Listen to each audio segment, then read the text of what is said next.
So much stuff. Yeah, a lot of stuff to cover, man. But Yeah. yeah, Chris, I'm so happy to welcome you to our podcast. It's a real pleasure to have you. And just for those listening, I met Chris when I went to Spain for my study abroad in my last quarter of college. And first time I met him and went over to his spot, I just knew this guy was just different because I would came up and he showed me, I instantly, within 30 seconds, I figured out he made hand-turned kendamas, clothes, fingerboards, he graphic designs, video, film. It's just like video, film, photography. It's like, oh my God, it's just like, it's so much. Yeah. And like, as soon as I met Chris, I was like, man, this guy's so awesome. There's a lot of unique skills and just even like saying a jack of all trades is really just an understatement. So I'm really happy to bring Chris onto the podcast today. And Chris, yeah, welcome. So for those who, you know, may not Thanks, know who man. you are or don't know perspective, um, would love to hear a little background about yourself, like how long you've been playing Kendama, how old you are, where you live, and yeah, just a little introduction. So, hi guys, I'm Chris. Hi people, I'm Chris. I'm from Spain. I'm like, I'm from Spain, but I feel from everywhere, like I was moving all my life in Spain, for example, Mm, everywhere, like almost in Spain, but I don't feel I own from only one place. So I get used to move and I get used to meet new people. So it's easy to me to speak with other people. So, and I love to meet new people, new ways to think, new ways to see the life and stuff. So it's super nice. And yeah, I'm a guy who, when I was child, I always was creative. I was always trying to see what's behind of everything. So I started disabling, like I don't know how to say, but I think when you uh, put something in pieces and you break it and you put it back again, kind mm. of disassembling, Yeah, I think it's disassemble it. called. Yeah. Yeah, so I love to make that. And when I was kind of 4 or 5 years, I was kind of making that in all the electronics in my home. And my parents was kind of what the fuck is wrong with this guy? He's always breaking stuff and disassembling and assembling again. So it was kind of weird, but I realized with the past of the years that I love to make things with my hands, no matter what. If I have something in my mind, I just do it, and I try it. And if it fails or something, I just try another way to do it. So it's Yeah. just this kind of this is my this is the thing I love to make. Is everything, like if you see here is everything. Some Mary says to me the other day in Spanish, like it's like I splash my brain into the wall. So it's the way to organize my brain and my thoughts and my ideas in this kind of messy way.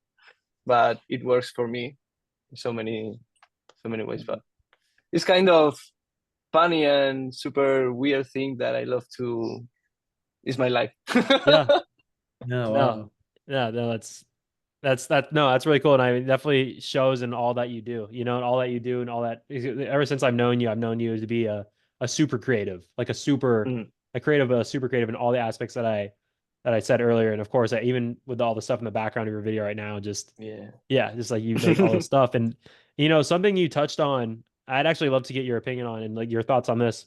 You touched on when you first started introducing yourself that you're someone who's moved around a lot. You talking to everybody comes so easily to you. And I just want to know, like, some people who are listening right now, like it's hard for them to do that. It's hard for them to Yeah. put themselves out there. I've seen it with you firsthand. We were walking in Barcelona and then like this seemingly random part of Barcelona, and I'm Yeah. talking to you mid conversation. You see somebody, whether I don't, and then you just go out, you're like, hey, Yeah. one sec. You go to give this guy like a handshake, and I'm like, what the hell is happening? Like Yeah, yeah, this yeah, guy knows yeah. everybody. So maybe what is I mean, for people out there who's kind of what makes it so easy for you to go up and talk to people like that? Because I think a lot of people in kendama, and maybe just a lot of people in general have a hard time doing that, Mm. especially nowadays when we're all on screens. Yeah, yeah, of course. I think that it's kind of a thing natural in me that is curiosity about asking people how, for example, how they dress, how they have their tattoos, how they look, how, like it's more like trying to figure out what is behind of this Mm-hmm. person. It's like this curiosity to know what is behind of this.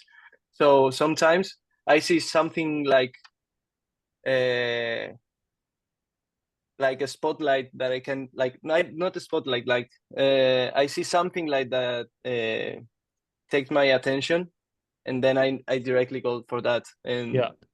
no matter what, normally it's like the people think that is I'm not ashamed about to make like speaking with people, or like I don't have this kind of fear. But normally I always fight with this fear because my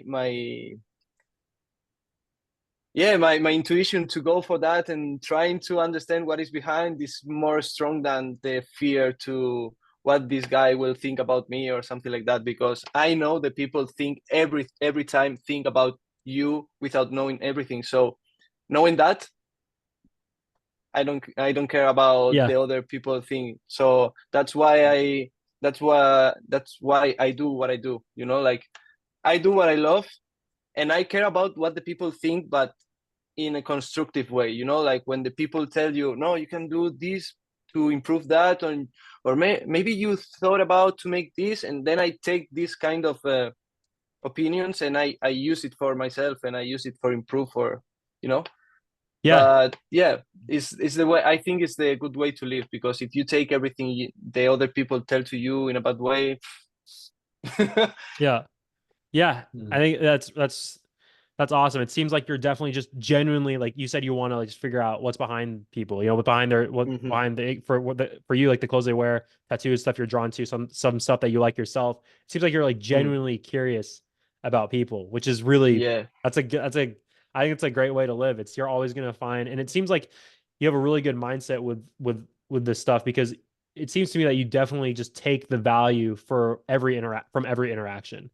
yeah, Everything you just said, whether it be good or bad, I mean, you have a great mindset of just like learning from it, and also, it's going to add to your life, not take away from it, no matter what it is. yeah. I really like that. Yeah. Yeah, Yes, man, thank you. yeah, Chris, it's good to know more about you in the first part of this podcast here. I've never met you yet, and I think in AKC last year, oh yeah, oh we that were yeah, like wow, kind that's of actually crazy. seeing I each can't believe I other forgot for about that. 2 seconds. I'm sorry. Yeah, we did talk, but I guess yeah, we did talk. Yeah, you're absolutely right. Yeah, And but it was kind of but messy, man. yeah, it was. It was. I just think comparing to Zach, Zach has been to Yeah, Spain and exactly. all the time. I mean, you guys just talked for 2 hours last night. So Yeah, yeah. So I guess compared to Zach, it just doesn't feel like I met you. But you're absolutely right. I have talked to you at EKC. So yeah. But I think it's just kind of a blessing that someone like you is even in the Kendama world in the first place. There's not many people like you and who possess the same amount of skills or have the same mindset, which kind of leads me to want to ask, how did you even get into Kendama? What drew you into it? Because obviously you have all these skills and you could have gone to so many different things, but Kendama stuck out to you in some way. So how yeah. did you first get into Kendama? Like Yeah. the first time I met Kendama, you say, like, Yep. Yeah. yeah. Yeah. It was kind of funny because the first time I saw a kendama, it was in a skate park. I was riding BMX, and my brother brings me a small piece of wood. Like, I think it was by in Amazon. It was the cheapest one.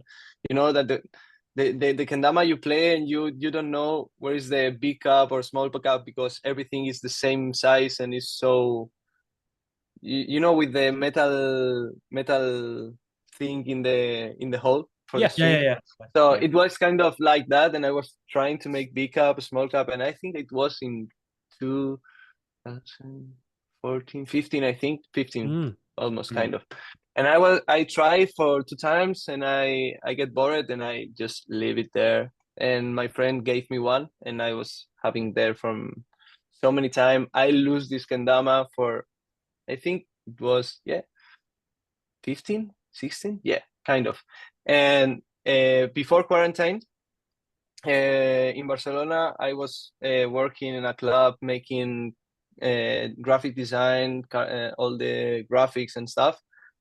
And that club organized a big BMX jam, because I was a BMX rider. Like, I ride BMX for a long time, and I enjoy to ride the bike, but I'm not like the crazy trick guy. I did my tricks and I love to ride, but it's not that much. But I was kind of engaged to taking picture of the people riding, taking videos, editing videos, making some kind of sticker for BMX stores and stuff. And one day, the club that I was working for, they told me to organize a BMX jam, like biggest one in Barcelona. It was kind of 200 more, like 500 people, I think. It was super huge. Like, we closed some streets in Barcelona. Like, man, it was massive. I didn't saw in my life this quantity of bike in the same place. And Rich Stark and Cooper Eddy was there for the jam and stuff. So I met Cooper Eddy in my social club playing kendama, and I didn't see a guy playing like that in my whole life. So I was like, what the fuck this guy is making right now with this piece of wood that I met like some years ago, and I didn't realize I can do this with that. So I get like, man, what is that? No, it's a Japanese game, like you can make tricks, and man, you need to make the first spike. All right, this is so difficult. I tried, but it's not. Man, try it. And I tried, and the next day I went to the BMX store that sells sweets for some time, like the first years. Yeah. And I just buy a kendama there, and I pass all the quarantine playing kendama every day, 4 hours per day maybe. And I lace my first whirlwind. And then one day I realized, because I start buying kendamas, like all the quarantine I was buying kendamas, because I didn't spend any money for anything. I didn't went out for buy anything, so I saved some money. So I was like, every month I buy a kendama. So every month I was opening all the websites, and I search for kendamas for buy, and I buy one just for collection. Yeah. And one day I realized, man, I'm spending a lot of money on kendamas. I can make my kendamas. It's wood. It's like, why I cannot make my first kendama? Like, I can make kendamas. It's wood. It's super easy. It's just you need to have this machine with these tools, wood, and just that. And one day I fix a belt of the father of my girlfriend, and he had a lead, and he just suddenly he bring this to my place, to my home, and I was like, what the fuck? A lead? This is for making damas. Yeah. And he told me like, yes. And I was like, okay. And I just directly take the lead and I put it in my desk, just right in my desk in my bedroom, like boom. And I start looking for wood. Just that was my only like focus in the day, looking for wood. I need wood for make a kendama. Yeah. That was my only like target, in the day. And finally I found something made of wood, and it was a pool cue, like for play pool. Yeah. So I find that because I love to play pool, so I have some of them in my place. And I take the extensor, the small piece of wood like that you put for half weight in back, this kind of extension. So I take that part and I put it in the lid, and I made my first kendama. Wow. It was. And you have it. Whoa. Okay. So for the viewers who can't see it, it's very mini. It's like a super mini Ken.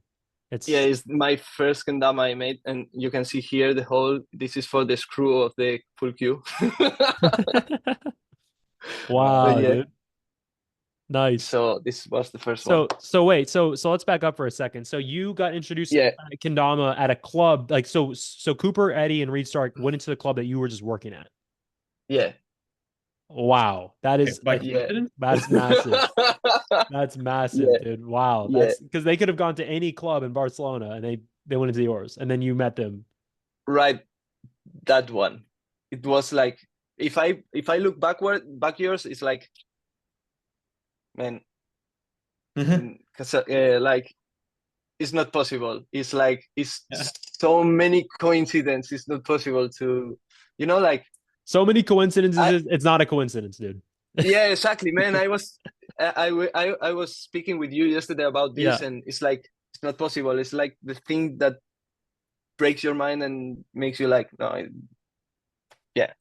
just that. That's amazing. I wanted to highlight on that because I wanted to make sure that it's not like they had a jam there. It's not like they like scheduled anything. It was just a random encounter, and then it just boom, exactly, man. Boom, boom. So yeah, man, Cooper will love to hear that. I'll send him that part of this. But yeah, and so for also hand turning your kendamas, did you start hand turning your own kendamas in 2020, or was it after?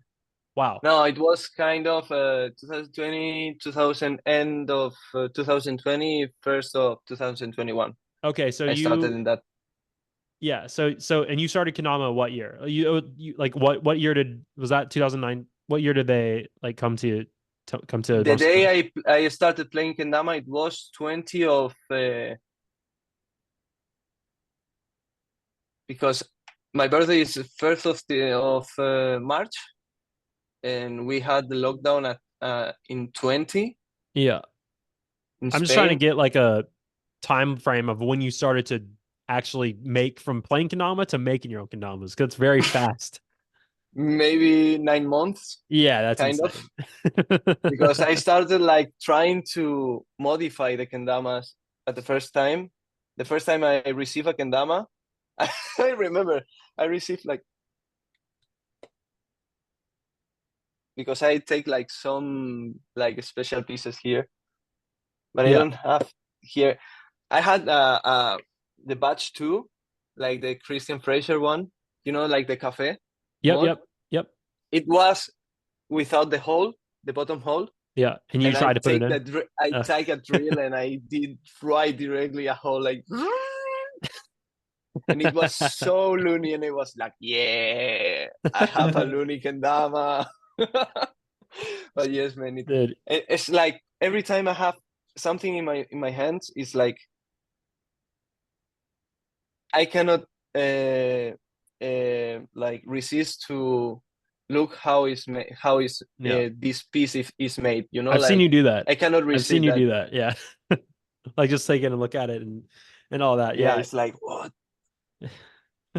But dude, yeah. So for hand turning kendamas, like you got into that 9 months after you started playing, and when did you make the jump from like, okay, I'm actually going to start selling them? Because for people who don't know, like Cris is the owner of a brand, Perspective Kendama. He makes really high quality kendamas now, but what was kind of the deciding point where you were like, I want to actually get really into this? Like, what was that point? Like, where I want to like sell these, like I have a shape that's good enough to sell. When did you make that decision, and what was that process like? The first idea, because it is kind of because I really like to make things, so I started making my own brand of clothing, like because I have a small head, so any cap fits me.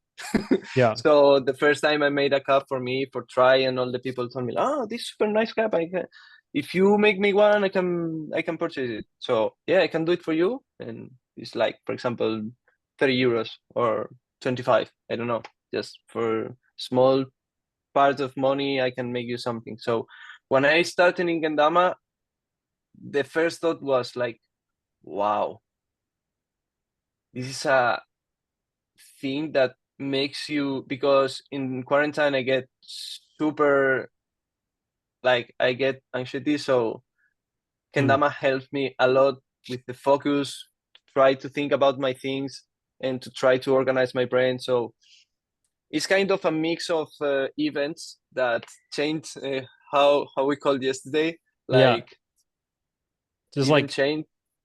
Yeah, I mean it's like a stream of experiences, like a chain Yeah, of events, chain of events. yeah, exactly. Yeah. So yeah, it was, man, I love kendama. I love to play with kendama. I actually know how to do kendama. And the first day I realized I need to make the brand, it was in at AKC when I was with the medium kendama, and all the Hmm. people was asking me about where did you buy that kendama, and I was like, yes, I did it.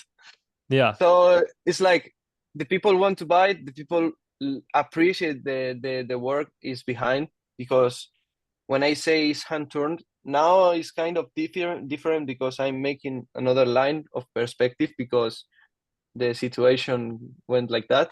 But I love to make things with my hands, and the first time I told people that it's a hand turned kendama and it's playable, and you really, and I see the happy face of the people when they are playing a small kendama that is playable. So in that moment, I realized, man, I need to make this seriously, because I was making it in the way so the people can ask me for, man, I want a kendama like that, and I made the kendama, but I didn't thought about to make it like seriously, like, Right. yeah, Like you were kind of just like, doing it for fun for a yeah, bit, and then you actually yeah, realize like, wait, exactly, there's like a lot of value in what I'm doing, and like I recognize that people like recognize the value, and now yeah, I really want to take it exactly. seriously and take it to the next level. Yeah, and for example, with my actual the job I had in the past, and I had almost maybe 2 or 3 months ago, I quit my job for that. Yeah. Like I hate my job because it was like the typical thing that the people do every day, every time, and I was like, no, I don't want to make that. I want to make other things, because it's not it's not because it's a bad thing. It's because I don't fit in that. Yeah. I'm not I'm not I can fit in that order. I'm not Yeah. the typical guy who wake up at the same hour, make the same thing in the day. I'm Every day I make completely different things, and sometimes it gets me super stressed because I don't have this kind of routine, and I have this kind of structure in my life. But at some point I live in the way I think is the most peaceful and the most healthy for my inner self. So that's why I want to mix this with kendama, because I know I can live with kendama, but at some point I know the experience I had with kendama the first time. I know the people is having the same experience or similar experience, or they are living in some other way, but the thing I'm selling is making good things for the people. Yeah. Yeah. Beside that, when you spike your face or when you spike your balls or something like that, but beside that, That's a very rare occurrence. Yeah. Besides that, yeah, no. Yeah, Chris, but you're yeah, providing value. You make so many things, and even with not only kendamas, but even with your beanies when you started out, and everything else you make. Yeah, there it is. You're just providing value for people, and you have that ability. That's it. It seems like your calling. You just can't be for you. It seems like a normal. I guess we'll put like a normal label on it. It's like a normal job or a normal way of life, or like yeah, making the same thing every day, um, making doing the same routine. It's not really for you, and it's just because it's just you fit somewhere else, and you know that.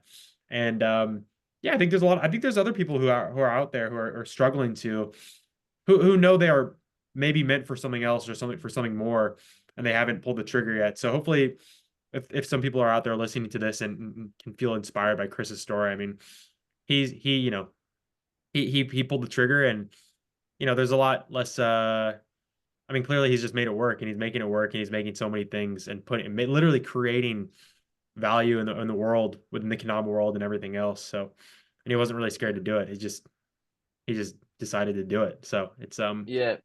pretty amazing, man.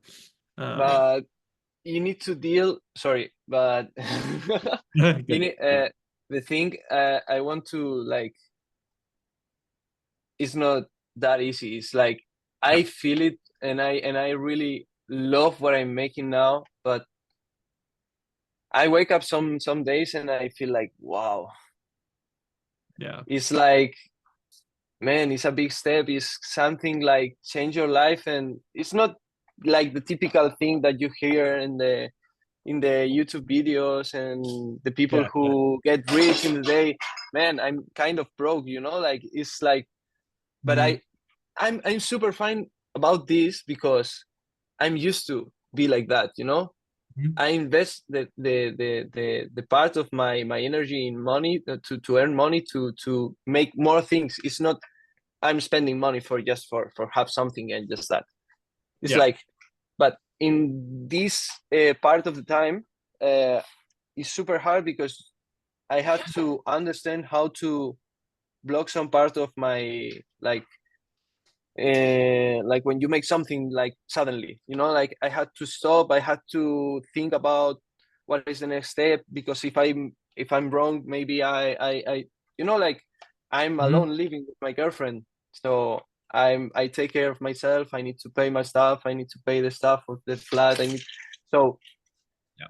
it's kind of mixed with the responsibility of having something like having a life that you want, but at the same time don't care about if you lose it, because you know you can recover it at some point. Yeah. Yeah. I think, It's yeah, like absolutely. It's definitely I not. have this kind of pressure of, Yeah. Yeah. Yeah. but it's super nice at the same point. Yeah. Yeah, absolutely. I mean, it's definitely not easy. I didn't want to, obviously it's a struggle, you know, to I No, guess no, let no. go of, let's just say this, like let's just say you were still doing that job that you didn't like and you felt like limited. You'd always have that calling to do more. Like you would always think, Yeah, oh, I could be doing something else, or I could be doing what I want, doing more. And it's not because you're above other people. It's just because you just have this calling. It feels like your mission, you know? yeah, It's like exactly. you can make your own things. And so it's you have to either choose one, I'm going to continue to do this job that I don't feel like is, you know, make benefiting me, and I'm just gonna have that feeling keep, you know, pulling me all like for the rest of my life, and it's just Yeah, gonna be tough. Or you could make the jump and kind of put into, you know, start taking steps towards your true calling. And you know, for everybody's path is different, right? You know, everybody, it's not yeah, like everyone's just gonna like quit their job in one day, or quit what they're doing right now and just pursue their passion for like is all in immediately, right? Because some people, I mean, there's different paths. You have to make money on the side and then dedicate your small free time per day to the passion. And eventually you put more and more time, but it's different paths for anyone. But I think just following your mission and your calling like you have right now, and being honest with people out there, you know, with by saying it is really hard and it is difficult and you're providing for yourself, it's true. But I feel like doing something that you love and your passion and your mission, like pursuing your calling, is a lot more fulfilling than letting, you know, just asking a what if all your life, just doing your normal job and being like, oh, what if I did pursue that? Or what if I, you know, did yeah, try and make I think it's definitely easier on the mind, and to yeah, just try ease into, you know, your own passion. yeah, Yeah. I want to say like exactly, man. also it's not supposed to be easy. You know, it's if it was Yeah, easy, like the way things are like designed today, if it was easy, then you know everybody would be doing it. And the way things are exactly. designed today, it makes it really hard to break out to do something like this, to make this Yeah, decision. Like even though it feels right in your heart, it probably wasn't easy to like, man, like the decision to quit your job and actually like, go in on this and go in on yourself didn't happen in one day. I'm sure like it doesn't happen like that because like there are it's people, the norm isn't that, so it's hard to break away. But it just takes a certain amount of experience in life and more knowledge and awareness of yourself. Like, okay, this feels right. The kind of Nick was talking about. It's like you have that tugging on your heart. It's like what if until you either never act on it or you never have it in the first place, or you just do it, you know, and you did it. And I think a lot of yeah, people listening probably have that you know, tug somewhere in their, you know, in their heart on some level, you know, and Chris is a great example of somebody that's, you know, taking the leap. And, you know, I mean, it's not easy for sure. It's like a completely new it's like a different path than the norm, but the blueprint's the same, dude. The blueprint is the same. It's the what you're doing that is different. All the methods of like people like working hard to success and whatever, the blueprint, like the intention is the same. It's just you're completely on a different path, which is super cool. It's just really cool, man. And you're doing meaningful work, which means a lot. Yeah, absolutely. Yeah, thanks. Yeah, I feel like I don't know how to say. no, you're good. You're good. That was a lot there, but it's cool though that I think some people don't know what this like their passion is yet. You know, like I feel so thankful to have found my calling with many things that I pursue right now, really, really early in my life. I'm only 23 and I've been playing Kendama for 12 years and pursuing, training and language learning and these things, while I'm young, right? But some people don't, they don't know what they like yet, and I'm sure, and I think, who knows if it's supposed to be designed that way, where schooling and regular jobs is supposed to just kind of make you forget about pursuing what you want, or even making you forget about what you actually like. But yeah, Cris. So you've been just a creator for the longest time. When did you know that you were a creator? I can say something related about the thing that you. Go ahead. Yeah, I have a theory about something about why the people don't know what they want. Yeah, it's like, I think maybe it's because the people is used to have someone to tell what you need. Like you always have someone telling you what you need to do, what you need to eat, how you need to dress, what you need to study, how you need to study the things. So you have a structure everywhere. So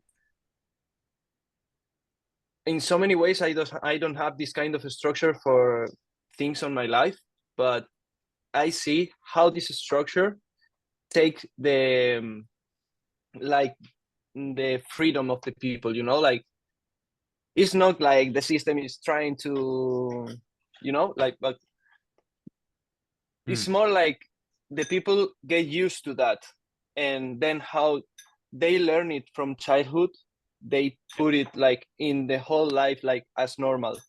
But when you break the rules and you see that there is one day I woke up in my bedroom, in my bed, and I was like, man, this is not the only way to live. It was like that, so clear in my mind, and I was like, man, it's real.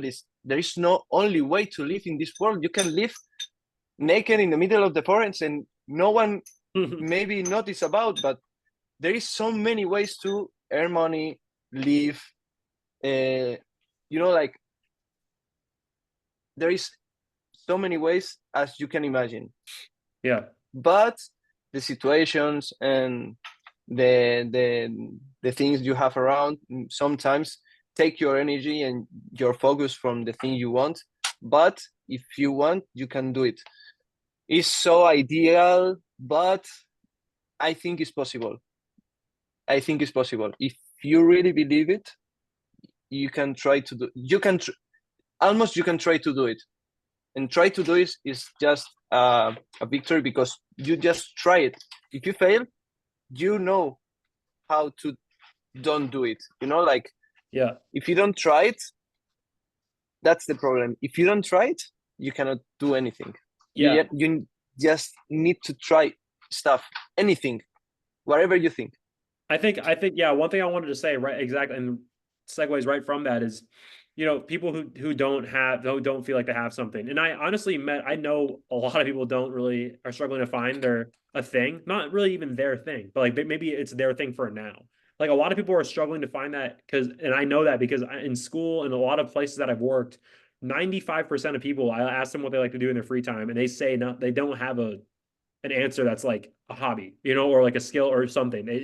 Because they don't have any time for think about it. Yeah, like and that's they might really enjoy this other stuff, and no hate to to people who say that when they're asked what they do, but it's just like there's so much more out there, you know. And some people who are trying to find the perfect thing or whatever, like man, like who look at people like other people in their life who have their passions. It's like, oh man, I wish I was them. Like, dude, people like Nick and I with Kendama, for example, we found it early, but it was just happened that we found it early. Like if we could have found it and not like Kendama and then moved on, you know, that we did that with so many other things in our life before that. I think Yeah, the thing is exactly. like it's not even something that it's not even that you could try something and you could really enjoy it, but it's not even like a guarantee that's a for life thing. I feel like you can find your Exactly. thing and your thing could just change, but it's way better to just do what's interesting to you and then follow in it because it gives you that actual joy and you feel that like actual connection to it. Just cause, not because you're thinking of a vision like, man, I could get really good at this, or like this could take me somewhere. Like this is no, like the I think the first primary thing is to actually like enjoy it, actually search, like you said. A lot of people don't even look. A lot of people don't even look. Yeah. They don't look and don't Yeah. and you know you get what you're looking for, and if you're not looking, you'll never find it. So so I mean, it's I say just look and see, and people will be surprised at how many things they think are fun because everything's more fun than just sitting and watching TV and doing and scrolling on Instagram. Like it's way more Yeah, stimulating. man. You just got to try, you know. So I hope people are listening can take value from that because I know a lot of. I mean, most people who are watching who are listening are playing Kendama, but you can apply this to different aspects in your life too. Like I'm a Kendama player, and I found it's so fun to try new skills and get into different stuff. It really is. So just like how Cris has like 7 different ways of creation, probably like 10 plus. Like that's a great example. You know, like he didn't just stick to one. He has like very multifaceted skills and approach. So that's what I wanted to say. Move on. Yeah.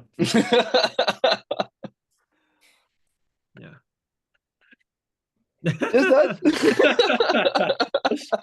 Oh man, I love this conversation so Wow. far. Cris, so let's talk about Spain, like Kendama in Spain. Because actually I'm not sure many people are very familiar with the Spanish Kendama community. Obviously I think the player that's known the most, like in Kendama in Spain, like the players are like Unai, like Yame, and like Heavy. Like those are probably the most popular Kendama players in Spain. Yeah. But there's also like a community in Spain. You know, like I've seen Yeah. people do a lot of workshops in Spain all around. Unai has done a lot of work. I know you've joined in on that too. Yeah. So when you started Kendama in Spain, like how big was the scene and how is it now? It's difficult to say because I joined to Kendama community like in 2020, so 4 years ago, and I see the Kendama community growing in so many ways, and I see how the people get engaged to Kendama and how the people get because we are not kind of creating a like it's not community, you know, because we are maybe 20, 50 people playing Kendama in Spain. Yeah. So we know each other, like we went to travel together sometimes, not all, but we know each other really close. And it's super fun because when someone starts playing Kendama, all the community knows that these guys starting playing Kendama. So all the community comes, let's go, you're playing, let's go, let's play. Where are you from? No, I'm from Eddy. Oh, let's go, we are only 2. So it's like Spain is not so big, but like we have 50 players. It's not so bad, and we have 3 brands. We have 3 brands here in Spain right now. In the first, it was me. No, sorry. It was the first TP Kendama. It was first. Mm-hmm. Then I start. Then mi auntie start is a guy from Spain. He made really good kendamas now. He's making a really great job. He's a hand turner too, and I remember one day he write me in Instagram, man, I want to turn kendamas. You can advise how to, and I was like, man, yes, of course, because when I started hand turning kendamas, I was speaking with Unai. Unai is the guy who knows everyone in the kendama community. If you want to know something about someone in Kendama community, you need to ask to Unai. He's the Unaipedia, you know? Yeah. the Kendamapedia by Unite. So I asked him about, man, you know someone who turned kendamas, and he just told me like, you need to ask to voter from AKA Kendama. Yeah. So I just typed him, and he was, oh yeah, let's go, you're turner, let's go. And we need to meet for speak, and you need to show me your kendamas. And I was like, okay, super nice, let's go, yes. And I was like, super, and everyone I contact with, it was like that. Yeah, man, I super fine to help you, super. And that's what I love about kendama. All the people are kind of crazy and are super, yeah, let's go, come with me, I teach you, I help you. If you don't know how to do the trick, I help you to do it. And if you don't land it, no worries. It's like, for example, I went out from the BMX community because in the community of BMX is this kind of competition, yeah, between More competitive. I'm better than you. But in kendama community, I didn't see that. But everything, in everywhere you find people like that. But in kendama community, it's not normal to have people like that. Mm. You know, Yeah, like, I think I know what you're with saying. this Like, kind of ego, like, yeah, no, yeah. Like, of course, people are really competitive in kendama, but I think what you're talking about is more of like a toxic competition where the motivation is exactly, literally man. just to be better than somebody, and it turns off being really negative. And that's the Yeah. sole like motivation to play. And yeah, that can be, which is definitely not sustainable in the sense of playing a long time. Yeah. But like, it definitely can lead to bad associations with kendama and stuff. But yeah, dude, that's awesome. It seems, yeah, Unai is great. I think he's awesome. He's been playing for so long. Like, he's been playing kendama for so long. I remember him, like, he was the second Spanish player I knew after Socrates. Crazy. Does Socrates still play or no? No. Yeah, I don't think Socrates likes Nick or myself. I don't think you like him. Man, it's super funny because always when I in Instagram or something, when you know this guy? No, man, I don't know him. Man, why you don't know? For example, it happened with Nick one day. Sorry, man. What? You don't know. Oh, You don't know oh. Nick. You don't know Nick, and I was like, it's not the man. They are brothers, and I was like, oh. So for Okay, me, was with that the recent? names, with the Yeah. Instagrams, with Yeah, the like, I never forget a face. I never forget a face. But with you, I have a problem. For example, there is two guys in Barcelona that they are BMX rider. They are from Ukraine, and man, you see them together, and you cannot make any difference. I recognize them by the BMX. Yeah. Pink one is from from one of the brother, and the black one is from the other. So I have a problem with these kind of things. And when I was working in the Apple store, I was like, wow. Every time I was walking in Barcelona, I was seeing faces that I knew, but I didn't remember why. And one day I was like, okay, you work in the Apple store, so you speak every time with people, so it's normal that you see familiar faces around the streets. Yeah. So, but with Yeah. the names, nicks, and where they play or for which brand and stuff, it's not. Yeah. I'm not the typical guy who care about the brand or stuff. It's like I care about the people who is behind of these kind of things. Yeah, I see. Was that recent? Was that recent? Was that before EKC where you were like, oh, who's a Nick? No. It was in the first time when I was Uh, starting playing kendama, and I see. I took a picture, and Zack asked me about for the picture because he liked that, or you remember? I think we were speaking about yesterday that about this, and yeah, I was trying to find him, but I didn't find him, and I find you, and I thought that you was him, and yeah, I was a bit confused. Classic And I'm dyslexic, so it's a classic mix-up, dude. I mean, we're identical, so no worries. you But can imagine the drive license text. yeah, literally. for the Spanish kendama scene, so you guys are really like close with each other. It's all very like Yeah, man. Yeah.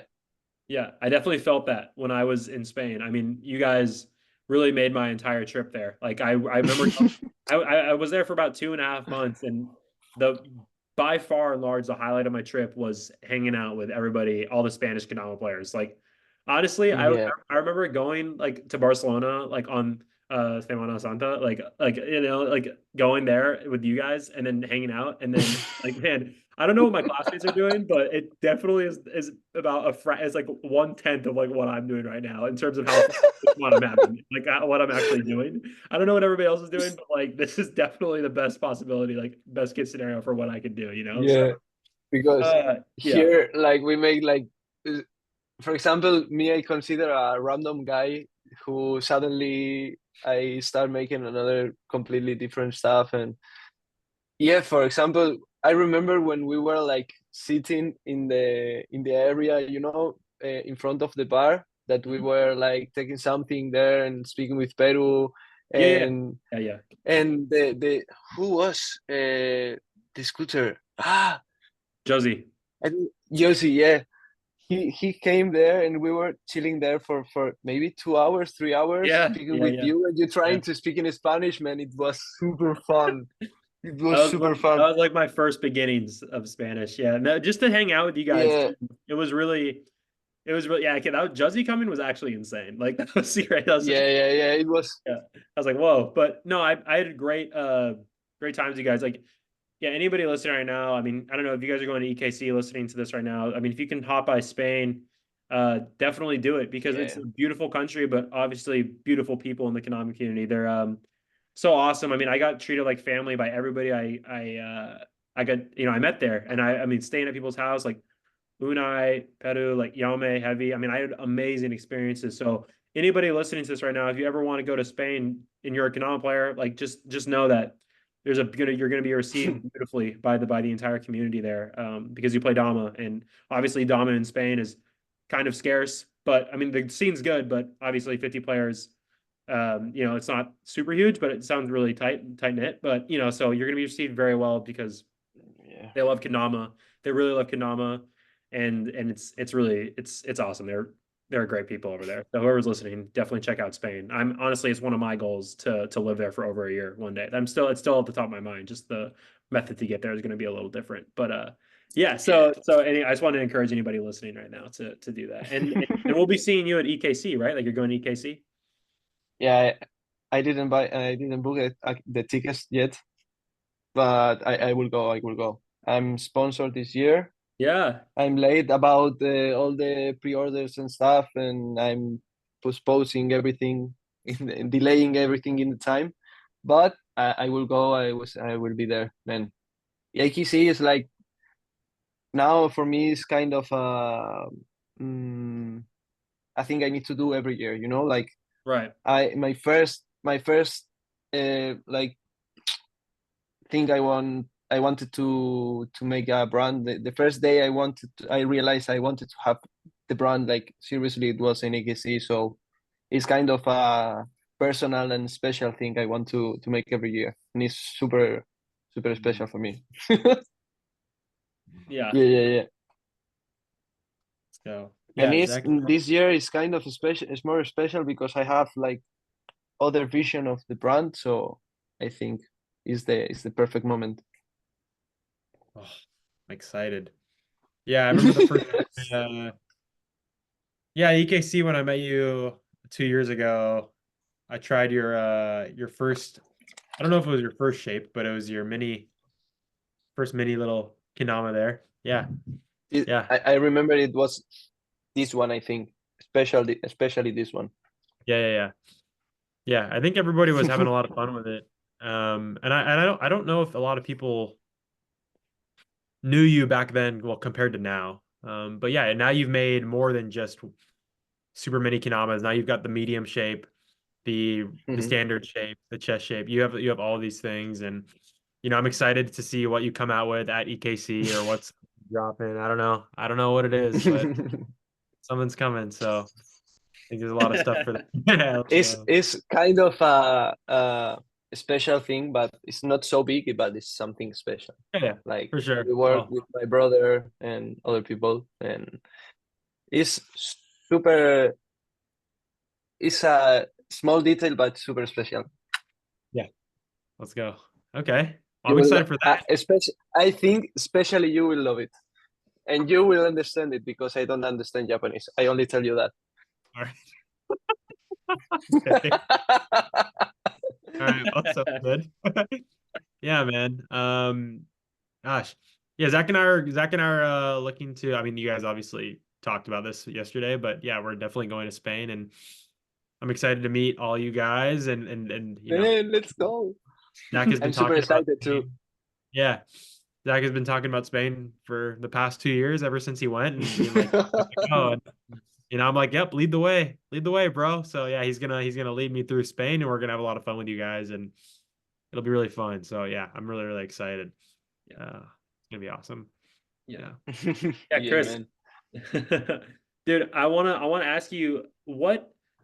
So there are, going back to what we were talking about earlier. We were talking about how like some people are with hobbies and stuff and trying to find interests. For you, you are a massive creative, and I know some people listening to this, whether it be, a lot of people have creative endeavors in kendama. I know people want to do something different with dama, whether it be graphic design, hand turning kendamas themselves, film, photography. People want to add their creative style and flavor to kendama.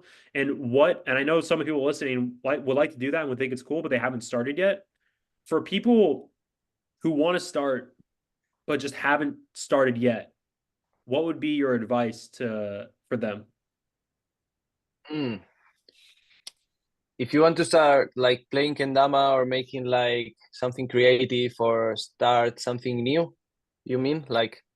Yeah, so like say someone, like, let's just say someone wants to, like, in the same sense that you started designing kendamas and like started actually, because you make Okay. them on your computer, you 3D print them, you hand turn them. Some people want to do this, but also like get into filming, editing and Yeah. like this stuff. And what would you, but they haven't started yet. They think it would be cool, but they haven't done it yet. What would you say to them? Yeah. For me, for example, mm, I do always the things like step by step, and I do what I can, what the things I have.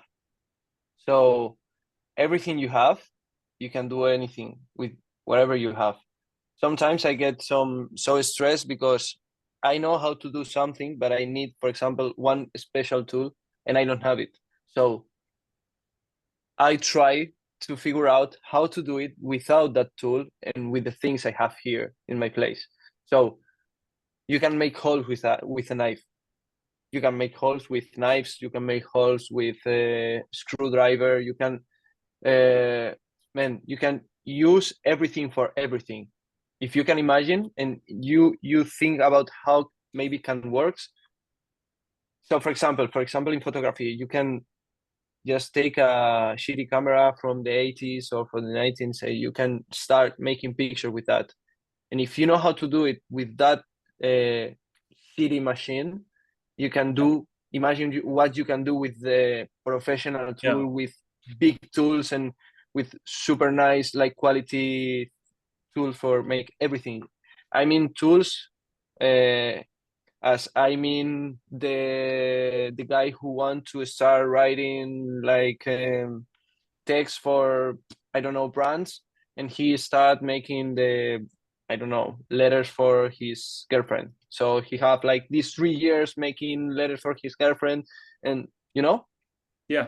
is every time try to make things and don't stop to make things is my, and explore the curiosity. Don't think that your ideas are uh, less.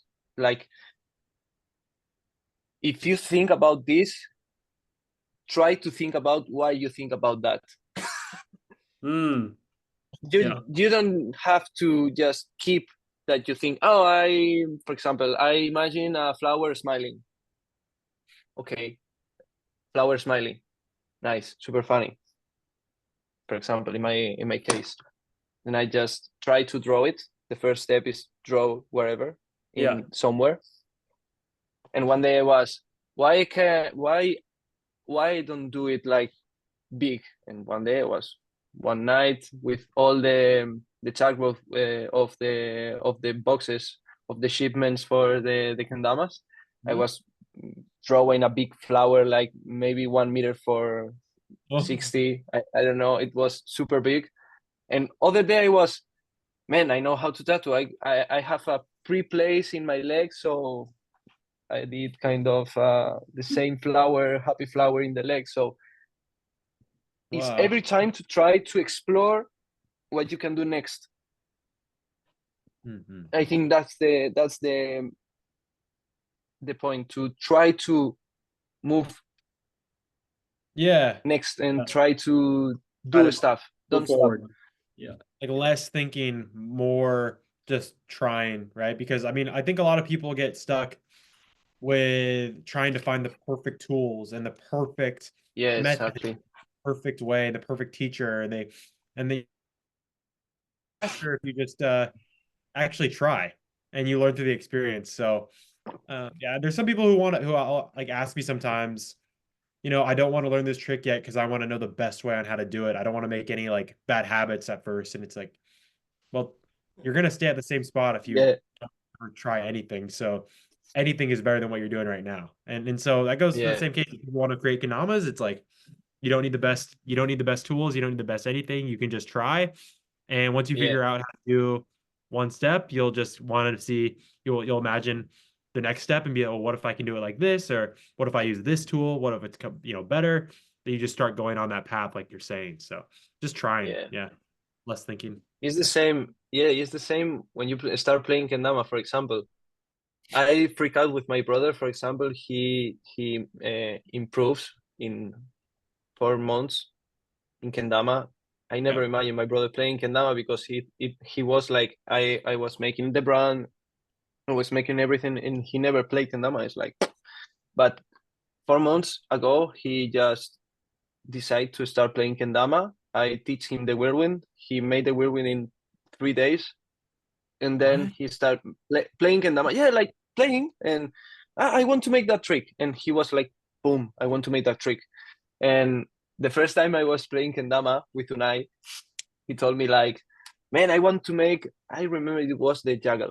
No, not juggle, the whirlwind to, I don't know, it was kind of with lighthouse or something like that, kind of a combination complicated for my level in that moment. And he was like, no, man, you need to maybe first try the lighthouse and maybe try to pull up. And I was like, no, man, I want to make that trick no matter what. I want to make first that trick, and then maybe I try the other. But I like how that trick looks and stuff, and I feel that with my brother because I feel as Unai in that moment, because I tell him like, and don't do the border balance first. Try to make first lighthouse, and then you feel the tama, how it, like. But 2 weeks later, he was, bro, let's go. Look. Oh, border balance. What? And I was like, what the fuck? But yeah, this kind of things that in kendama, normally the people like, oh man, this guy, what the fuck? But normally here the people freak out with the improve of the people and get super hype about, and everything, like, man, I cannot speak more, like, it's like everything is related, like everything is the same. If you feel it and you try it, you will get it. Yeah, I really like that. You will fail sometimes. You will fail, but of course, with the fails you learned, and then you will get it. Yeah. I want to, off that. I mean, well, off what we were talking about earlier first, I mean, about, making doing what you can, what you have now in this moment. I feel like people who are listening, like, it might think like, oh, it's bullshit, or, like, man, I try to do that. Well, I mean, I've seen this in my life so many times. It's amazing how resourceful you can become when you actually start to solve that problem in your head. Like, you will think of the craziest solutions to start doing what you kind of want to do. You will think of the craziest solution. All you have to do is ask yourself that question, you know? It's the difference between those who ask themselves that question and those who just brush it off completely as an impossibility. You know, like we can be, we're all so resourceful. We have so many resources to us. So when people are getting into stuff, it's literally you can make something out of almost nothing. Like it seems like nothing, but you've always had the material and the opportunity to do it all along, which I think is really cool. And based off what you just said, dude, like, yeah, I think that's an amazing part of Kendama. We've kind of touched on the subject many times in the podcast, in the past couple podcasts. There's a couple, like, Kendama can be played in all ways. You know, progression can be done in all ways. There's not a certain type of progression that someone should or needs to do. You know, that's why Kendama is so beautiful, because we all have our own styles, own callings for tricks that we want to do, which makes it really, really unique. And you know, it's up to a person if they want to, you know, as you said, like your brother going for border balance, probably should get the lighthouse first, probably should get the lunar first, but he wants border balance. Like it's up to them, and that it's up to them if they want to go back and retrace their steps and fill in those you know, the gaps, fill in the gaps, as as someone would say. But there's no end all be all right way of playing, and that's the coolest thing. Like, because at the end of the day, dude, when someone lands a really hard trick like border balance in 2 weeks, like that's fucking awesome, you know? Yeah. Like it's not like not cool because they skipped, you know, quote unquote, a couple, like, you know, necessary steps, like whatever. Yeah. I mean, I know that when Nick and I talk about Kendama and progression, like we do like advise people to like fill in the gaps and like kind of like cover your foundation. But man, like you can like play Kendama however you want and progress however you want. You know? Yeah, exactly. It's awesome, and that's amazing that your brother got border balance in 2 weeks. Yeah. I've never heard of that. It's crazy that my brother are playing Kendama, like so engaged. Is super, and now he's like making videos and making like he's super creative as me. He draw like crazy.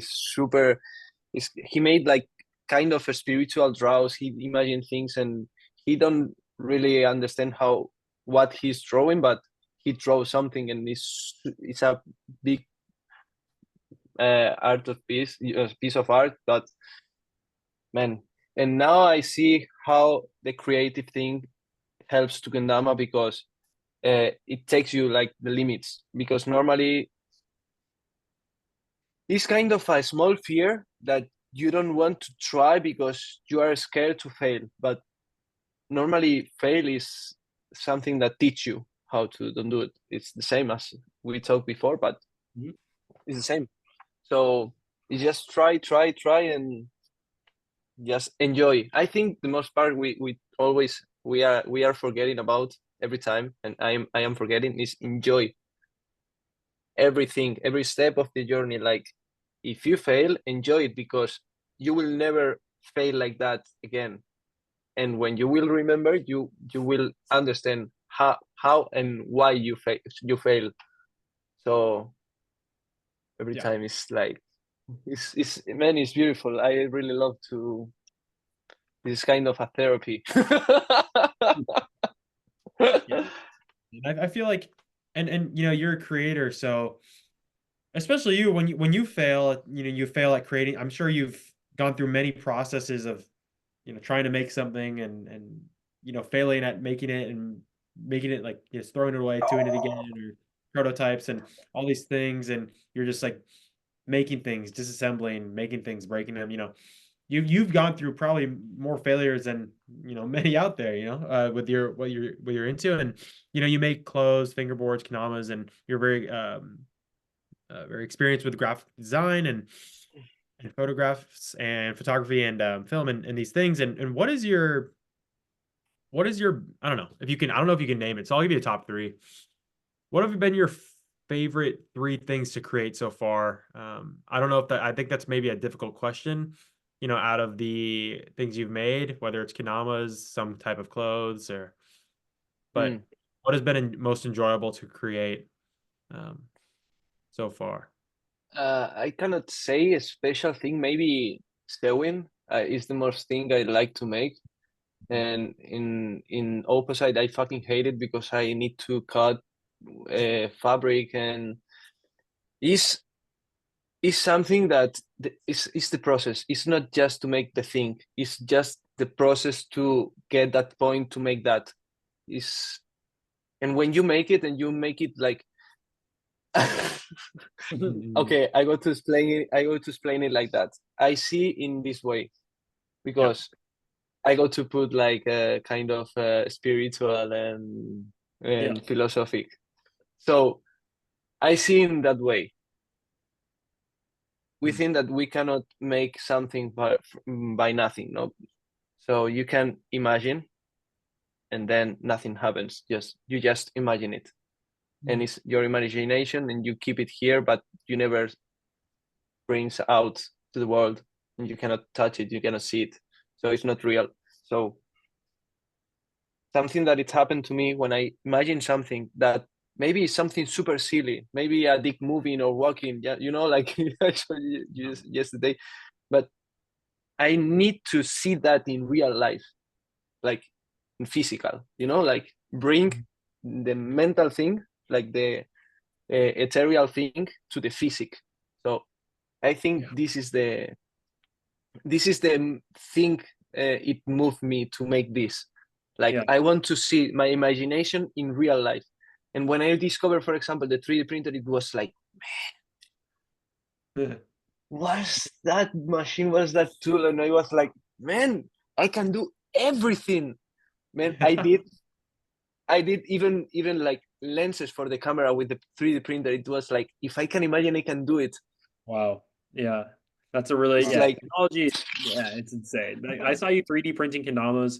For those of you who don't know, Cris did for one 28 Tricks Later challenge. He did 28 prints later. So he made a kendama from a 3D printer every single day and then did a trick on it. So just to give you an idea of what we were working with here. That's really... I have the shit. The museum here, like I always have some small stuff in my, not that much as now, but I have small stuff here. Yeah. So that seems easy. Oh yeah, definitely. I think that's awesome. And honestly, dude, like even with all this creation stuff, like as I've said multiple times already, like 3D printing, designing, photography, filming, video, turning kendamas. So when you're taking up a new hobby, like a new skill, how did that even come out for you? Because like, what was your first thing that you started with? Because I know you have a photography account. Did everything stem from photography? Did everything start from photography? Almost. No, I started with drawing when I was in high school. I was super engaged to draw, like technique drawing, like for making buildings and product and stuff. And I was like every time with the pencil, like making straight lines and measurements and stuff. I love that. And I don't know why, but I love it. And then later you just found more and more. Yeah, exactly. And then I met someone who made pictures, and I started making like water drop pictures, you know, like in the bath with some lights everywhere, with water drops falling, and me with the camera. And I did, this was my first time I get really engaged with the photography, and then I start like investigating, trying, making crazy editions. Not crazy because was difficult, but crazy because I was trying colors, styles. I was trying.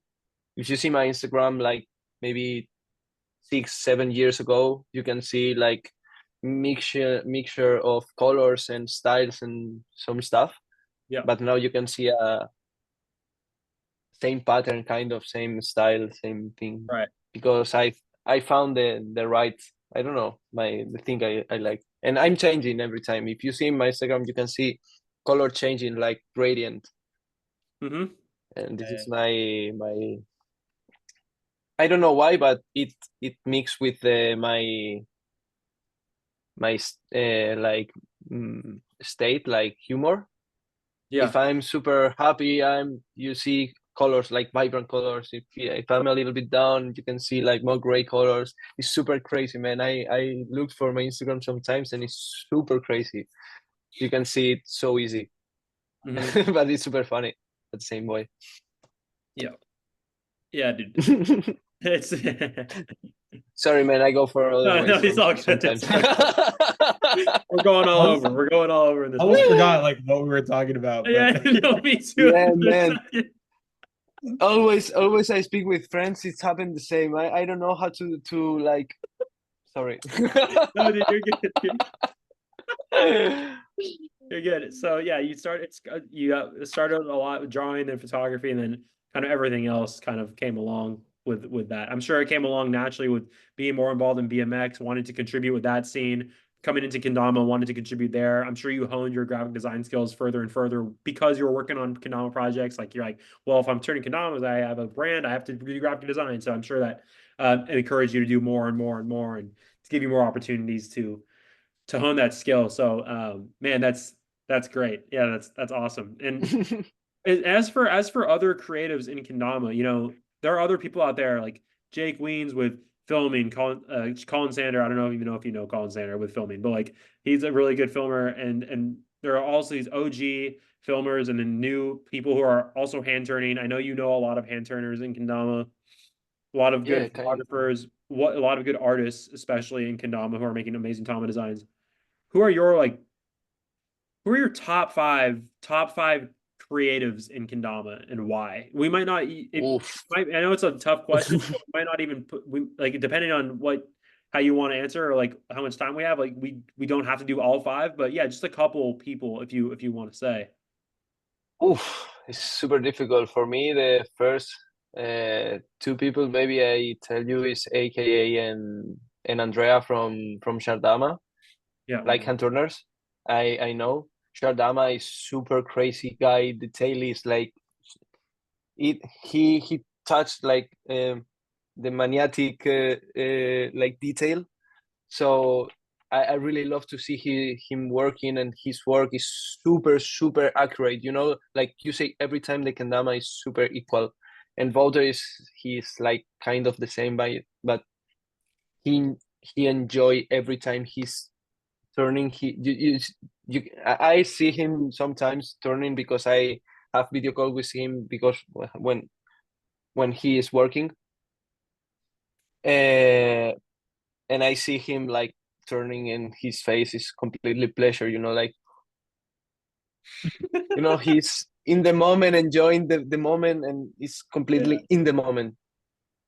So, and in hand turning. Hand turned stuff is Andrea and Wouter, and I really like the videos of Groverdo from France. You know if you know him, Groverdo. I don't know. He made a video of Chrome Tour. Okay. The Chrome Tour video. I think he's the filmer of. Man, this guy is super crazy. He was all the fucking tour with the camera in his hands, every time filming everything. And it's super weird because I do the same when I take pictures or when I take videos. I take some like, for example, weird like point of views or reflections and stuff. And it's super crazy because he has kind of the same point of view as me, and when I was thinking something for filming something, like minutes later he was making the same thing I was thinking. So for me, this guy is a machine making videos and making production, for example. And the guy from man, I forget now the name because I sometimes when I speak in English my brain no worries. Kind of. Yeah, is it a person like in Kendama? Yeah, no, you told the first from MJ? Terrano. Jake Wins. Oh, Jake Wins. Yeah. Jake Wins.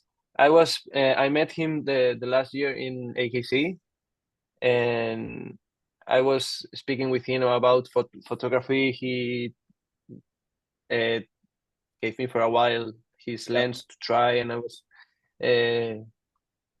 seeing his Instagram and his style. I really love him. I really love the style he have in photography because it's kind of the same minimal style, like clean picture style Yeah. that I love. So, but maybe I forget someone, but for now, Yeah. it's So my top. Jake Wilder, Roberto from Groverdo Okay. from France. From France. Okay. We'll have to find his profile and link it in the description. And then one last person you said who looks really like has having Yeah, a I lot of think fun when he's turning kendamas. Who was that after AKA Wilder? Groverdo is Groverdo underscore. Yeah. Yeah, we can just find it after. Yeah. Yeah. Mm-hmm. And then who was the So last he's person? now Who was the last person? Wilder and turning. Nah, we'll go I'm back. trying to man, I need to tell you that beside you, for example, the people who splash my like I get completely surprised to meet him. It was Edwin Mm. at AKC last year. I never imagined a guy like him, you know, like his vibe is crystal clear, you know, like you see him acting, you see him speaking, you see him making everything, and it's him every time. You know, like Yeah. I was speaking with him, and man, it's a I go to say in Spanish, es un trozo de pan. Can you Es un explain trozo what de pan. that means? Yeah, Your translation? it's like a piece of bread. Like he's the most cute guy. Like I don't know how to say in English, but it's like Yeah, he's very he's so pure. friendly He's and pure, yeah. I don't know how to say it, but yeah, Pure I was energy. Yeah. completely yeah. Mm-hmm. And Davide is another guy that I love really much. Yeah. I love that guy. I get the same energy from him And that I do Edwin. Yeah, definitely. No, yeah, those are great dudes, and yeah, Edwin's a great guy, and he's undergone a lot of development recently. And Davide obviously is a very nice energy around him. I actually haven't even spoken to him that much, or even hung around him that much, but when I have, it's been really cool. And yeah, now we'll make sure to shout out everybody in the comments of this video too, all the creatives you said. Nick, you spent some time with Wilder, right? At EKC. yeah, man. And he was here in my place.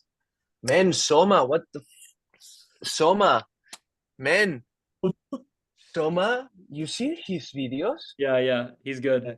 He's really good. Man, no sense. I really like he's the only guy I see in Kendama. Sorry for others, but I really love the way he take the scenes, how he used the slow motions.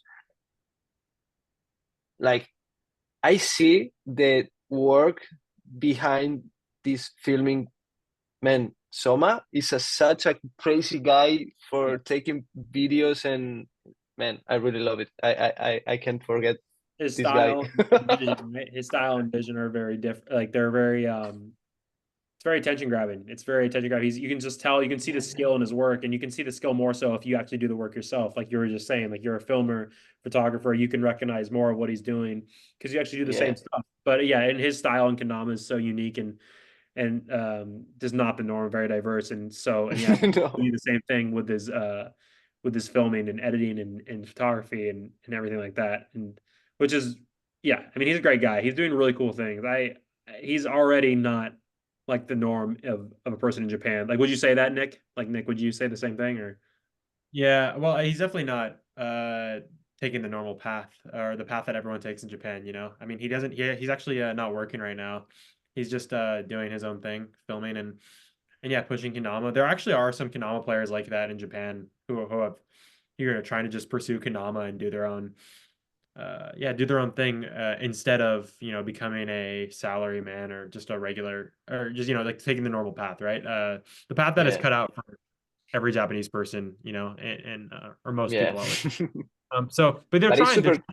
These people are creative, you know. These people are creative, and they man. have a different vision. And Soma is clearly extremely unique and a different person than most other players and people here. So it's refreshing, you know. It's more of a, and I also think it has to do with he just knows more of the world too. You know, a lot of people in Japan, they really don't know what other people are like out there, and they haven't seen as many countries as other people. But Soma, you know, he's traveled through Europe, and you know, he's traveled through Japan as well, and in other countries, and he's gone all over the world, and I feel like that's all obviously opened his mind up to more and more possibilities for, you know, his life and what he could actually do with his skill. Exactly.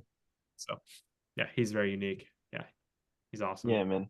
And I see, like, for example, yesterday I was speaking with Zack and about these kind of weird things, because we are not like, I feel that all this kind of, when you have this kind of vibe, all the people that have your same vibe, you're like a radio. So all the people that synchronize your same vibe frequency gets close to you. Yeah. So yeah, exactly, it's the same frequency. So it was super crazy that to see my brother, that he don't speak any Japanese, or he don't speak a lot of, now he's starting speaking a lot of English and he's speaking so good, but to see how Soma and my brother was like having this kind of relation, like without speaking, but they were like every time super hyped about editing and stuff, because my brother edit too. So yeah, seeing that, like, two people from the opposite point of the world, like having the same vibe, having the same, like, you know, like it was kind of how this is possible. Like, Yeah. how, for example, Zack, you and me, like, we are from the points completely opposite, but we live different things. We have different life styles, for example, but in the essence, we think kind of the same thing, or we want the same, like we Yeah. have the same mindset, or so this is super beautiful, man. And I really wanted to bring this to the people who think kind of the same things as us. Yeah. No, definitely. I think what you're Can finding there is like the law of attraction, and you know, it's really, really powerful. It's super powerful. You attract what you are and what you think. Like exactly. it's truly amazing. And I think maybe people can even look back in themselves who are listening to this, who can maybe even look back in their lives and see how that's played out for them, what their mental state was in their life, what they were thinking, what they were going for, and who they found along the way. Because it makes a lot of sense when you can look back, you can connect all the dots. You can't connect the dots looking forward, but when you look back, it's so easy. It's so easy to look back and can make those connections. So just Yeah, how exactly. the situation I am in right now, and even, you know, I feel like the law of attraction helps. And even me and Nick, like Nick's going to move actually I don't even know if you know this, Chris, but Nick's moving to Florida to live in my room, to like live with me in the same house, like really soon. So yeah, I think Really, you go leaving. back to the United States? Yeah, I'm leaving. Yeah. yeah. So My job ends next week. Like I have less than a week left at my job, and then I will move out of my. Huh? Yeah, But the and job you was making with the Kendama? yeah, I'm gonna quit the job that I have right now. Yeah, I know. I feel. Man, I think, yeah. no, man. I know the feeling, because I feel it, like, congratulations. Thank Is you. the only Thank thing you. I can tell you. I think Yeah, the law absolutely. of attraction kind of helped with that. You know, even though Nick and I are so close, we kind of, I swear to God, like we just reached a new level of frequency in our lives, and we lined up, and it led to this, and it leads to other stuff too with the people Nick talked to in Japan. You know, it's not a Nick has made some unique connections in Japan that only he would make with some people, because he's thinking Yeah. the way he is, he's acting the way he is, he's Nick Gallagher. You know, he's on all whatever that means. People can, you know, but it's really cool, man. And yeah, just like we were talking yesterday, it's so powerful. And like, yeah, man, I've been loving the spiritual aspect of this conversation. You know, like all coincidences, like it might not even really be a coincidence. You know, it's just that you're attracting what you're putting forth into the world with your thoughts and actions, and you're going to get back whatever, twofold whatever you put forth. So it's really special, dude. It's really special. And with that, I want to touch on something. I want to ask you, Cris, because this is going along with the conversation we had yesterday too. But I want to ask you, what is your 5-year vision with your brand, with yourself as a person, Kendama player, etc. Like if everything went right in 5 years, where would you be? What are you doing?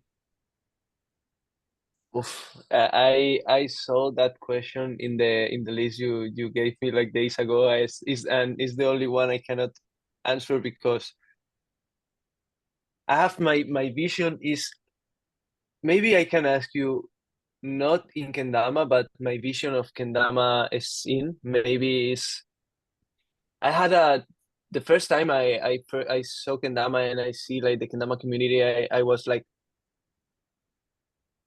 if as community we remove the competitive, like the competition between, not like the normal competition between people like playing and stuff, like competition between brands, like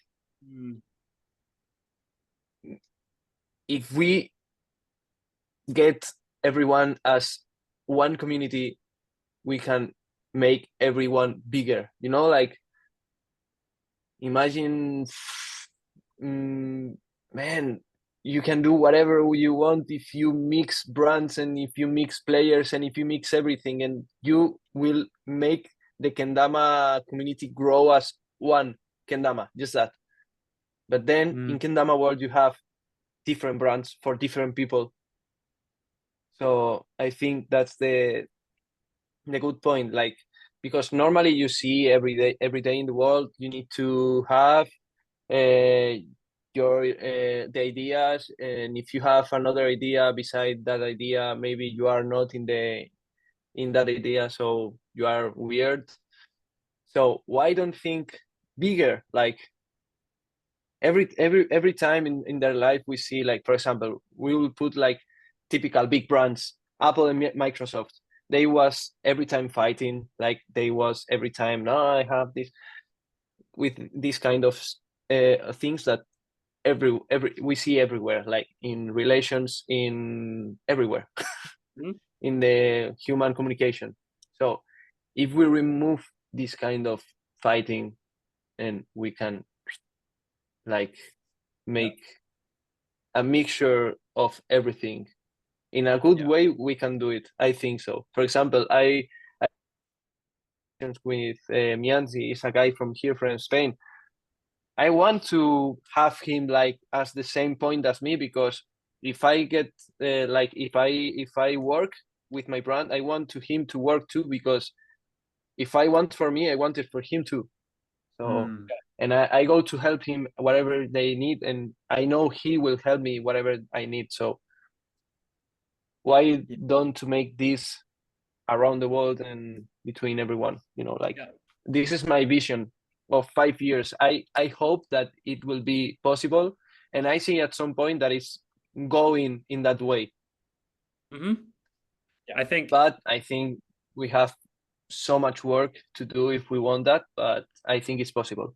Yeah. So basically what I'm hearing is you recognize that people are better like together, working together. If you're taking like-minded brands, they all want Kendama to flourish. Of course, they're all businesses. They have to do well for themselves to make Kendama flourish. But you recognize that people work better together. And if you're on the same team with aligned in the same values, then we can do so much more. We can make it far on our own, but we can do more with others. Or maybe don't have the same values, but if you have different values, it's super nice, because we don't have to have the same way to think. But if we mix every way of thinking and we respect every way of thinking around, we can make rich things. Like, I don't know how to explain it better because it's in English now, so I'm a little bit tired.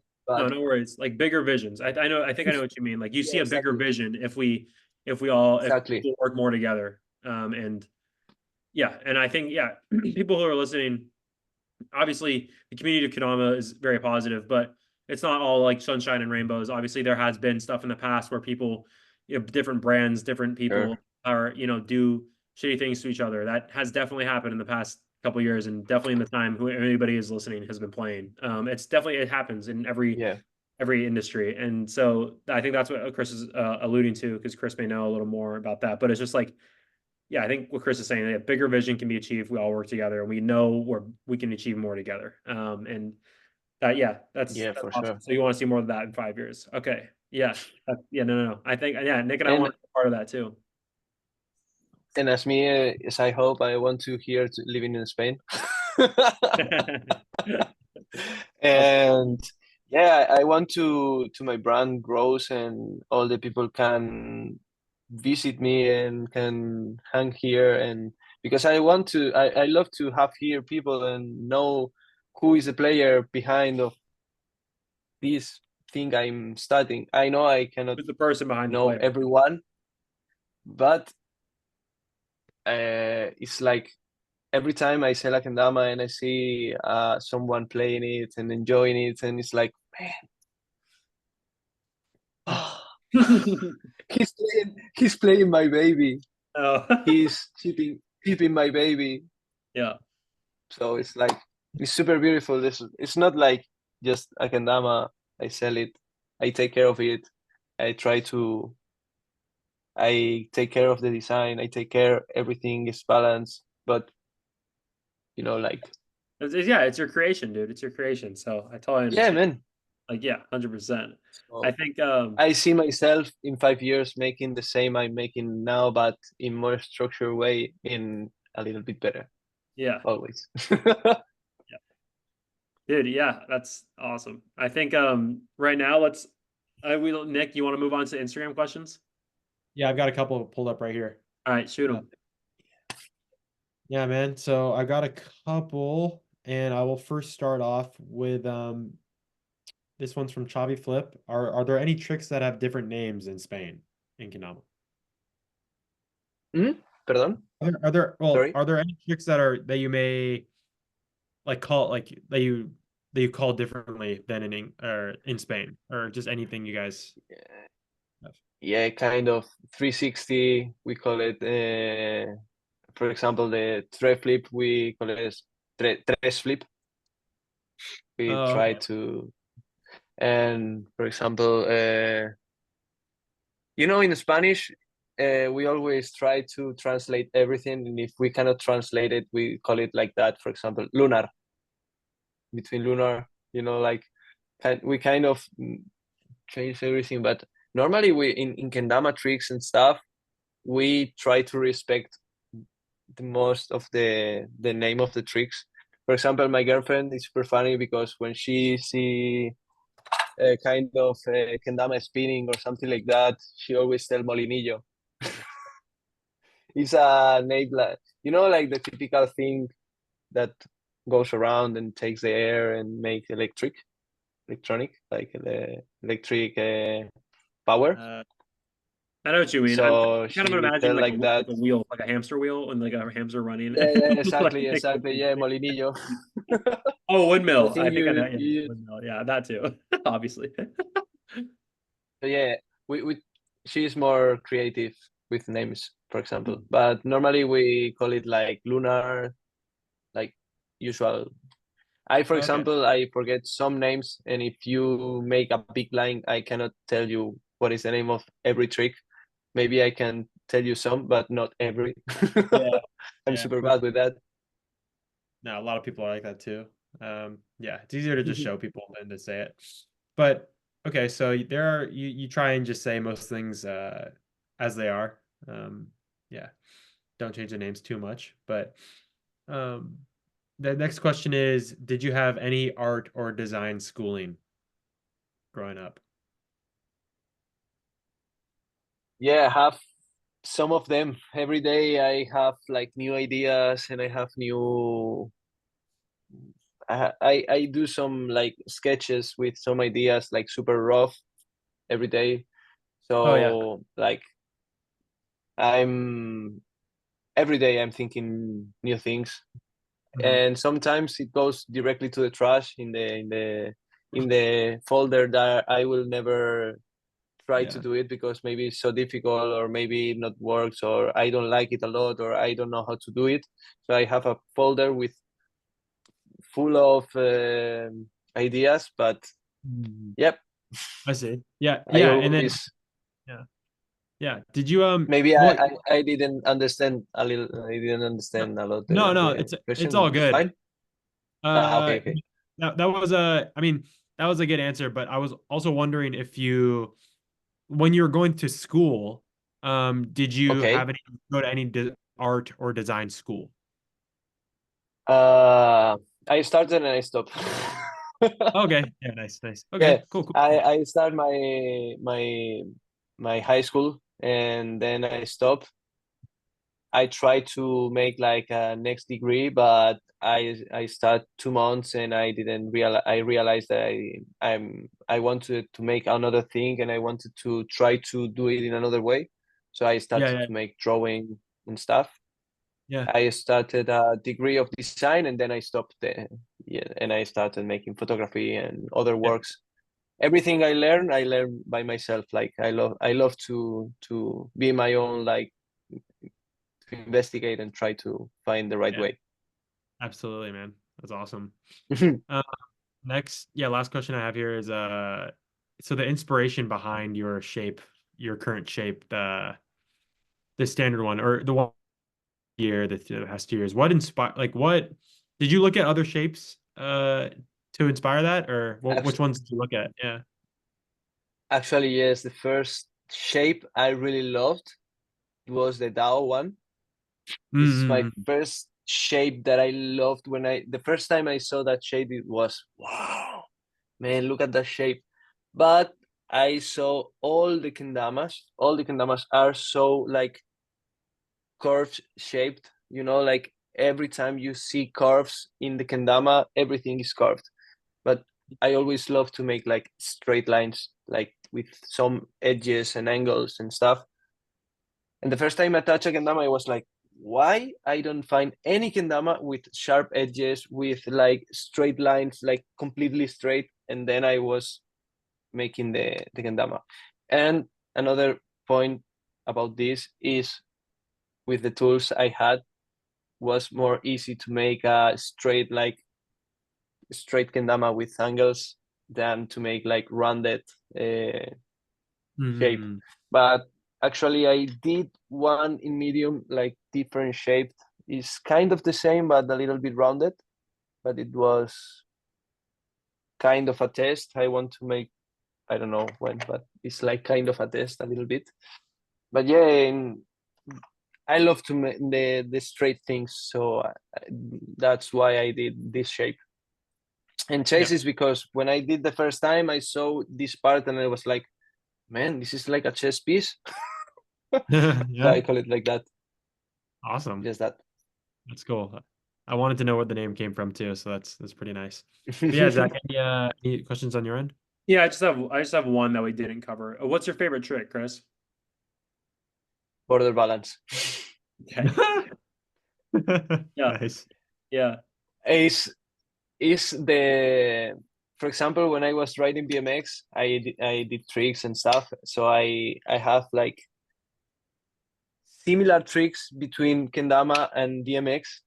Is the border balance is like the rail ride when you cross a rail with two wheels over the rail, that you need to balance with the two wheels over one rail. So I love to make that trick, and with when I start kendama, I tried that trick for a long time, and it remind me when I was riding BMX and I did that tricks and stuff. And my other one is the whirlwind. For me, it's like bar spin. You know, like you always do everywhere. You know, every time you are making the whirlwind, no matter what, you Yeah. always send it. With the bar spin, I never landed. I never landed the bar spin, but I see the trick kind of similar thing or something like that. But Awesome. Yeah. yeah, Have you tried that's my two tightrope? favorites. Hmm? Tried tightrope yet? Tightrope. I tried, but it's impossible, man. I tried by from I tried like lighthouse, but but man, I tried a lot of time, but one time I get 1 or 2 seconds with the rope and the spike in the rope, but just it falls, All right, and I was like, no. Well, I guess I'll have to teach But you. Please. I guess I'll have to teach you, Please. Tyra. Promise you can do it. Anybody can. Yeah, man. I'll teach you that next time I see you. I have to tell you, my favorite trick lately is the sea whip on Tama sea whip. What is that? Oh, interesting. Wait, what? I don't You even know, know. like, what Like I think it's like Oh yeah, the bit whatever lop. Okay. if I do it first try, it will be like, Oh yeah, that guy. you know, like, I don't even know if I've ever done that, to be honest. ah! Yeah, I don't even know how to do that. Yeah. That's a sick one. It's like I take the string over the spike, like, and then I made the sea whip directly to the Tama. Yeah. Dang, I don't even know how to do that. It is! Spike it! Oh! I almost got it too, actually. There it is. Man, I love that trick. I think I learned this in my first year of playing kendama with Patrick in my rooftop. We were like playing kendama for maybe 2 hours, and it was completely dark in the night, and I was, man, I almost landed. I need to do it, and I was 2 hours more trying, and I landed in that day. I spiked it, and I was like, what the hell? And That's awesome. I need to be honest with you guys. I was trying this trick to juggle spike until from the day one from the trick later. I was trying every day to land this trick in the medium size kendama, and I landed like in the 27 or 26, I think, almost. I did it. No! Spike it, please. Spike that. Wait, what? I don't really know how to do it. You do it with your finger? You do it with your finger? The same thing, Nick. You just do a seal with the same. With the It's finger. harder What? than Wait, but no, I don't think he's doing it with the. Is he doing it with the finger? No, I'm doing with the spike like that. Yeah. Okay, I knew it. Yeah. Oh God, I did not do it then. Okay, interesting. All right, well, But with the finger is super interesting. My first time I was trying like that. I did, yeah, that's how I just did I put the finger here. Yeah. That's But fun. But that's awesome, Chris. Thank you for sharing that. Dude, it's been a pleasure having you on this podcast, Chris. Thank you so much for joining us. Do you have anything? Where can people find you? You're selling kendamas, you're making kendamas. Do you have a website, Instagram? Yeah, I have to tell you something that, for example, I started this kind of new drop. I'm making like factory made kendamas. Yeah. Because I cannot turn kendamas in my place now. I was turning kendamas in my bathroom. I was turning kendamas in my balcony. I was turning kendamas in my rooftop. So I was trying to make it everywhere, but life is like that, and I cannot do it now. I have the lid like right down where I have my MacBook here to speak with you guys. Yeah. So it's kind of a little bit sad, but my idea is to earn a little bit of money with these kendamas to be able to have a workshop and then start to making hand turning kendamas again. Because, man, when I see someone turning kendamas, it's like, oh, I want to make it. So yeah, it's like, yeah, you can find me in Instagram, perspective that kendama. And if you want to find me, I have YouTube too, but I need to be more like consistent on YouTube because now I don't have anything. And yeah, on my website too.